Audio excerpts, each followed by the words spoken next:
we provide you the platform to turn your dreams into reality. Give wings to your aspirations with KR Mangalam University. खबर America Israel Iran तनाव को लेकर, जहां एक तरफ ceasefire तो है लेकिन कहा जा रहा है कि शांति नहीं है। क्या ये सीजफायर किसी बड़े युद्ध से पहले का सीजफायर है? इसके साथ जानकारी के लिए हमारे साथ जुड़े हैं ऋतिक, उनसे जानेंगे। ऋतिक, जहां एक तरफ ये सामने आ रहा है कि हाँ, जो कई दिनों तक हमने देखा युद्ध चला, उसके बाद सीजफायर हुआ, लेकिन अभी भी ये कहा जा रहा है कि शांति नहीं है, क्योंकि लगातार जो ईरान की तरफ से कहा जा रहा है कि अमेरिका को जो शर्तें भेजी गई थी उनका यहाँ पर जो है उनका उल्लंघन किया गया और वो शर्तें अमेरिका मानता हुआ नजर नहीं आ रहा है। वो शर्तें अमेरिका ने तोड़ी हैं। तो क्या ये किसी बड़े युद्ध से पहले वाला सीजफायर है? बिल्कुल, देखिए ये सवाल सबसे पहला यही आता है कि क्या ये सीजफायर किसी युद्ध के शुरू होने से पहले का सन्नाटा है?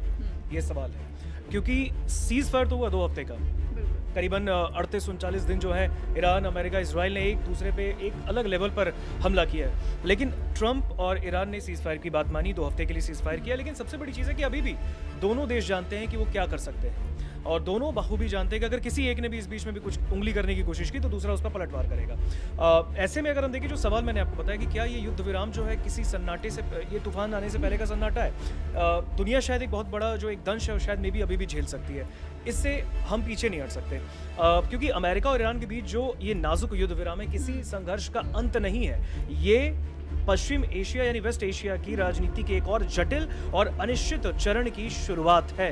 ये 2 हफ्ते बड़े तल्ख वाले हो सकते हैं। जो घटनाक्रम सामने आया है, अगर उसको हम देखें तो वो किसी स्पष्ट सैन्य विजय का परिमाण नहीं है, क्योंकि यहाँ पर अमेरिका चाहता था कि हम अपने आप को विजयी घोषित करके सीजफायर करें। बिल्कुल ऋतिक, और यहाँ पर अमेरिका की तरफ से लगातार ये दावा भी किया गया कि राष्ट्रपति डोनाल्ड ट्रंप के जो दिमाग है उसका ही नतीजा है कि यहाँ पर ये युद्ध विराम देखने को मिला। तो यहाँ पर अमेरिका इसे अपनी जीत बताता हुआ नजर आया। लेकिन इसी बीच हम देख रहे हैं कि लेबनान में जो तबाही है वो इसराइल की तरफ से मचाई जा रही है, और इसराइल ने साफ कर दिया है कि जो लेबनान में तबाही है वो रुकने वाली नहीं है। तो ईरान ने भी अपने तेवर साफ किए। ईरान ने भी बोला कि अगर लेबनान में हमले जारी रहते हैं तो फिर हॉर्मुज नहीं खुलेगा, और आप अगर बिना परमिशन के जाते हैं तो फिर आपके जहाज को उड़ा दिया जाएगा। तो यहाँ पर अमेरिका को बड़ा संदेश ईरान की तरफ से दिया गया। बिल्कुल, देखिए ये मेरे ख्याल से मुझे लगता है सीज फायर के बीच में ही एक जंग की शुरुआत हो ही चुकी है। लेबनान की एंट्री, इसराइल और लेबनान दोनों एक दूसरे को नहीं छोड़ रहे हैं। अभी भी खबर आई थोड़ी देर पहले जब हम ये शूट कर, उससे पहले भी खबर आई कि इसराइल ने लेबनान में घुस के धमाकेदार बमबारी की है वहाँ पे। तो कहीं ना कहीं अगर आप देखें तो जो सीज फायर टॉक को लेके था कि इस बीच में हम जो संघर्ष है, बातचीत को लेकर जो युद्ध संघर्ष जो विराम है वो लगाने के लिए अमेरिका ईरान के बीच बातचीत को लेकर पाकिस्तान ने शांति दूत बनने की कोशिश की। उसने लेबनान का भी जिक्र कर दिया, लेकिन अमेरिका के वाइस प्रेसिडेंट जेडी वांस, उन्होंने साफ तौर पर कहा कि पाकिस्तान कुछ भी कह रहा है। और ऐसे में हम देखें तो लेबनान का मैटर बहुत अलग हो जाता है, उसको हम इस ईरान और अमेरिका के चैप्टर में नहीं इंक्लूड कर सकते। हालांकि इस पूरी युद्ध विराम में अगर हम देखें तो इससे ऊर्जा आपूर्ति और वैश्विक अर्थव्यवस्था को लेकर कुछ तो राहत मिली है। 2 हफ्ते जो ये सीज फायर हुआ है, इसकी वजह से अगर कोई हमला नहीं होता है तो फिर एक शांति तो मिली है इस बीच में। लेकिन इसके गहरे जो मतलब है वो निकाले जा रहे हैं। इशारा ये कर रहे हैं कि यहाँ पर भारी सैन्य दबाव के बावजूद ईरान मजबूत स्थिति में उभरता दिखा है। ऐसे में अगर हम देखें तो इस संघर्ष की जड़ें ईरान के न्यूक्लियर कार्यक्रम और उसके क्षेत्रीय प्रभाव को लेकर लंबे वक्त से चली आ रही चिंताओं में ही समा कर रह गई है। इजराइल इसे अपने अस्तित्व के लिए खतरा मानता रहा है, और इसके साथ ही उसकी परमाणु क्षमता को कमजोर करने के मकसद से सैन्य कार्रवाई को सही ठहराता रहा। अमेरिका इस रणनीति के तहत हमेशा जो है वो खड़ा ही दिखाई दिया। खासतौर से ट्रंप के दौरे में आज भी, अगर ट्रंप के हम दौर में देखें तो आज भी वो मजबूती से इस बात पे खड़ा है। इसके पीछे का जो टारगेट है वो ईरान की इस्लामिक व्यवस्था को कमजोर करना या उसे बदलना भी था। ऐसा इजराइल और अमेरिका ने बीच में एक बातचीत भी इसको लेकर की थी। और ऋतिक, शायद ट्रंप को ये भी लग रहा था कि जो बाहरी दबाव वो बना रहे हैं उससे जो है ईरान यहाँ पर टूटता हुआ नजर आएगा, और जो उसकी लीडरशिप है वो यहाँ पर बिखरती हुई नजर आएगी। लेकिन जो ईरान में ही हमने देखा कि जनता जो है सरकार के खिलाफ खड़ी होती हुई नजर नहीं आई। इस धारणा के उलट हमलों के बीच भी ईरानी समाज में जो एकजुटता है वो देखने को मिली लगातार। तो यहाँ पर ईरानी समाज एकजुट होता हुआ नजर आया, और राष्ट्रपति डोनाल्ड ट्रंप को शायद जो एक्सपर्ट हैं वो ये कह रहे हैं कि समझ आ गया था कि अब जो उनका मकसद जो वो चाहते थे वो ईरान में मुमकिन नहीं हो सकता, इसलिए शायद जो उन्होंने सीज फायर का जो ये छलावा है वो देखने को मिला। बिल्कुल, देखिए इस बात को माना गया था कि भारी सैन्य दबाव से ईरान के भीतर एक असंतोष पैदा होगा, वो उसे भड़काएगा, लेकिन ऐसा हुआ नहीं। जनता जो है, जैसा कि आपने बताया, सरकार के खिलाफ उठी नहीं, और इस चीज से इजराइल और अमेरिका के खिलाफ ये सारी चीजें चली गई।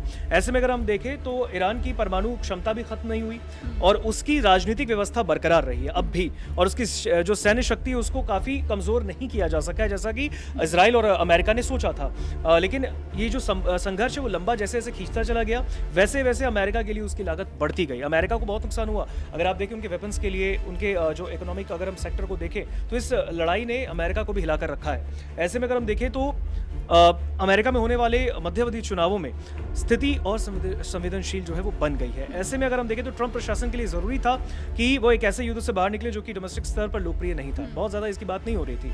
और ऐसे में देखें तो ट्रंप के समर्थक वर्ग में भी इस युद्ध को लेकर असहजता दिखाई देने लगी थी। कुछ ट्रंप के प्रशासन के लोग भी इसके खिलाफ जाके बोलने लगे, तो फिर ट्रंप ने उन पर कार्रवाई भी कर डाली। आपको पता होगा एक के बाद एक इस्तीफे ट्रंप के प्रशासन में हुए थे इस बीच। और ऐसे में इसके अलावा ईरान के नागरिक ढांचे पर हमलों की धमकियों ने इंटरनेशनल स्तर पर युद्ध अपराधों को लेकर बहस को जन्म दिया। काफी लोगों ने इस पर बातचीत की, इससे अमेरिका की नैतिक स्थिति और भी ज्यादा कमजोर हुई। लेकिन अब इस पूरे मामले पर अगर हम देखें, अमेरिका ने और ईरान ने अपनी बात भी रखी है, वो जानना बहुत जरूरी हो जाता है, क्योंकि ये जो सीज फायर है, जो युद्ध विराम है, एक नई जंग की शुरुआत इससे हो सकती है। शायद दुनिया को अभी भी बहुत कुछ शायद देखना है, ये हमें इसलिए भी हम इससे पीछे नहीं हट सकते क्योंकि कुछ भी हो सकता है, क्योंकि अमेरिका अपने माइंडसेट से अलग चलता है और ईरान ने हमेशा कहा अमेरिका अगर हम पर हमला करेगा तो हम सेकंड भर में ही उसको जवाब देंगे।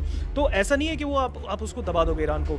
अगर ऐसे में हम देखें यहाँ पे थोड़ा सा उस बयान का भी जिक्र कर लेते हैं जो कि ट्रंप प्रशासन की ओर से, और इसके साथ ही ईरान ने भी जो उस पर पलटवार किया था। इस पूरे मामले में अगर आप देखें तो जैसा कि अभी आपने जानकारी दी, जिस तरीके से यहाँ पे लेबनान में कई जगहों पर बमबारी होती है, बेरूत में वहाँ पर इस हमलों में 250 से ज़्यादा लोग मारे गए, ऐसी रॉयटर्स की रिपोर्ट भी आई थी, और उसमें जो है मरने वालों की तादाद बढ़ने की भी आशंका थी।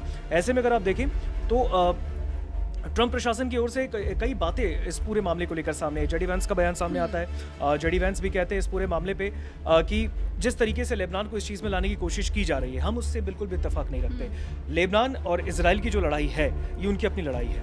ऐसे में इस चीज़ को हम इस मध्यस्थता में लेके आए ईरान और अमेरिका की बातचीत में, वो कहीं से भी एक्सेप्टेबल नहीं होगा, नागवार है उनके लिए। लेकिन ऐसा अमेरिका के जो प्रमुख सहयोगी हैं ब्रिटेन और फ्रांस, वो तो लेबनान पर जो हमले हो रहे हैं उसकी निंदा कर रहे हैं। तो यहाँ पर पहले ही अमेरिका को ये अंदाजा हो गया था कि उसके जो साथी देश हैं वो उसको यहाँ पर झटका देते हुए नजर आएंगे। और ऋतिक, आपको वो बयान भी याद होगा जब अमेरिकी राष्ट्रपति डोनाल्ड ट्रंप ने यही कहा था कि हॉर्मुज सिर्फ अमेरिका, हॉर्मुज को अगर खुलवाना है तो वो अमेरिका की सिर्फ जिम्मेदारी नहीं है, आपको खुद आना होगा। अगर आप हमारा साथ नहीं दे रहे हैं तो फिर खुद जाके खुलवाइए। बिल्कुल, देखिए ये बात जैसे कि आपने ब्रिटेन को लेकर बोला, ये कहीं ना कहीं ये मामला उलट पड़ गया अमेरिका के लिए, क्योंकि उन्होंने इस पूरे लेबनान वाले युद्ध की निंदा कर डाली। और ऐसे में शायद मुझे लगता है कि ट्रंप प्रशासन को भी इस बात का झटका लगा कि उनके सहयोगी ने ऐसा क्यों कहा इस पूरे मैटर पे। लेकिन ये युद्ध है सोनम, और इस चीज़ में बयान अपने अपने अलग देशों के अपने अपने होते हैं। आपको याद होगा ब्रिटेन, ये वही ब्रिटेन है जिसने ईरान और अमेरिका की लड़ाई में साफ तौर पर कहा था कि स्टामर का बयान आया था, उन्होंने कहा था कि लड़ाई हमारी थोड़ी है, हम थोड़ी ना कुछ बोलेंगे। उस वक्त भी ट्रंप ने कहा था कि ठीक है फिर तो नाटो खत्म ही कर देते हैं, और ऐसे में अगर बाद में अगर ब्रिटेन भी हमसे मदद मांगने आएगा तो हम करेंगे नहीं। तो इस तरीके की बातें युद्ध में हमेशा चलती रही है। लेकिन अब अगर आप देखें तो अमेरिका का ये बयान आना, और ऐसे में ईरान का साफ तौर पर अगर आप देखें तो ईरान के उप विदेश मंत्री हैं सईद खतीबजादे, उन्होंने लेबनान पर इजराइल के हमलों के बारे में एक बयान दिया। उन्होंने कहा कि कल जो भी हुआ वो एक गंभीर उल्लंघन था, उन्होंने इसको उल्लंघन करार दिया। ये बात ईरान की तरफ से आई, ईरान के उप विदेश मंत्री ने कहा है। और साथ में उन्होंने कहा कि एक बहुत भयावह घटना थी, वास्तव में इससे बड़ी भयावह घटना हो सकती है, और ये उस दुष्ट व्यवहार की प्रकृति है जो हम पूरे मध्य पूर्व में इजराइल से देख रहे हैं। यानी ईरान ने साफ तौर पर इजराइल पर इस पर बम फोड़ते हुए कह दिया कि जो हमने मध्य पूर्व में देखा, जिस तरीके से हमारी लड़ाई की वजह से मध्य पूर्व में तनाव हुए, एक नए तनाव को जन्म देने की पूरी कोशिश की जा रही है। तो कहीं ना कहीं अगर आप देखें तो ये लड़ाई पूरे एक लेवल पर अलग जाकर चल रही है। एक तरफ ईरान अमेरिका की सीज फायर 2 हफ्ते के लिए, दूसरी तरफ लेबनान का एक नया अध्याय शुरू होना। इसमें कई ऐसे देश हैं जो कि अपनी रोटियां भी सेक रहे हैं, तो इसमें कई ऐसे सामने आए हैं नाम निकल के। अभी आपने बताया कि 15 देश जो है वो इस पूरे मामले पे, फ्रांस जो है वो भी बैठक कर रहा है। तो कहीं ना कहीं ये सारी चीज़ें चल रही है, और ऐसे में अगर हम देखें तो ये कहना गलत नहीं होगा कि इस युद्ध में युद्ध विराम जो है ये आने वाले किसी जो तूफान है उससे पहले का सन्नाटा है। बिल्कुल, तो यहाँ पर आपने समझा कि क्या अब जो ये युद्ध विराम लागू हुआ है, ये क्या कोई एक ऐसा बड़ा युद्ध आने वाला है, उससे पहले की जो शांति है उसे लेकर ये युद्ध विराम है? इस पूरे मामले पर आपकी क्या राय है, आप क्या कुछ सोचते हैं, कमेंट बॉक्स में जरूर बताइएगा। बाकी देश और विदेश की तमाम खबरों के लिए आप देखते रहिए दैनिक जागरण। नमस्कार।